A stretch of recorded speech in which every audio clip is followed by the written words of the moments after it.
मनसे नेते अविनाश जाधवांना पहाटे 3:30 वाजता पोलिसांनी घेतलं ताब्यात। मीरा भाईंदरमधील मोर्चाला परवानगी नाकारल्यानंतरही मनसे ठाम असल्यामुळे कारवाई, शहरातील बंदोबस्तात वाढ।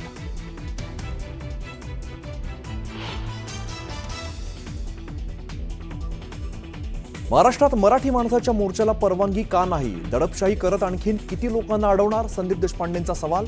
तर मोर्चा निघणारच, सरकारला इशारा।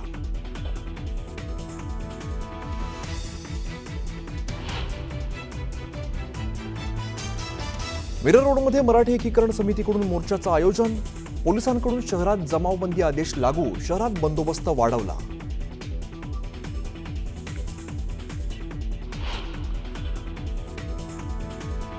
सुशील केडियाचं ऑफिस फोडणारे मनसे कार्यकर्ते घेणार राज ठाकरेंची भेट, थोड्याच वेळात शिवतीर्थावर राज ठाकरेंसोबत साधणार संवाद।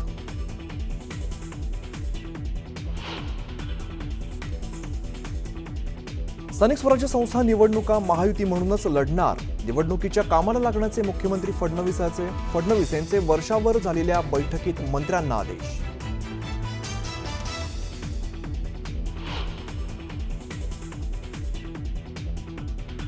नवत्या स्कूल व्हॅनमधून पडल्याने 3 विद्यार्थी जखमी, अंबरनाथमधील धक्कादायक घटना सीसीटीव्ही कॅमेऱ्यात कैद।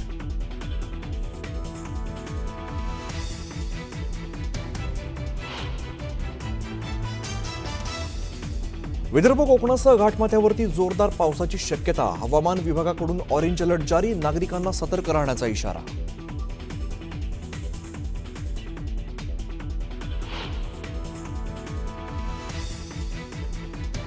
मुंबईला पाणीपुरवठा करणाऱ्या धरणांमध्ये 67.88% जलसाठा, मागच्या वर्षीच्या तुलनेत 54% अधिक जलसाठा झाल्याने पाण्याची चिंता मिटली।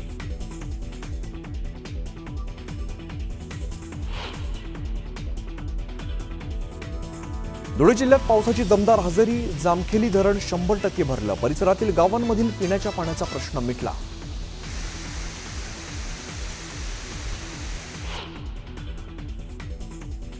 गुजरातपासून जम्मू काश्मीरपर्यंत सर्वच भागात पावसामुळे हाहाकार, पंचमहलच्या अनेक भागात भरलं पाणी, तर राजौरीत भूस्खलनामुळे मोठ्या प्रमाणात नुकसान।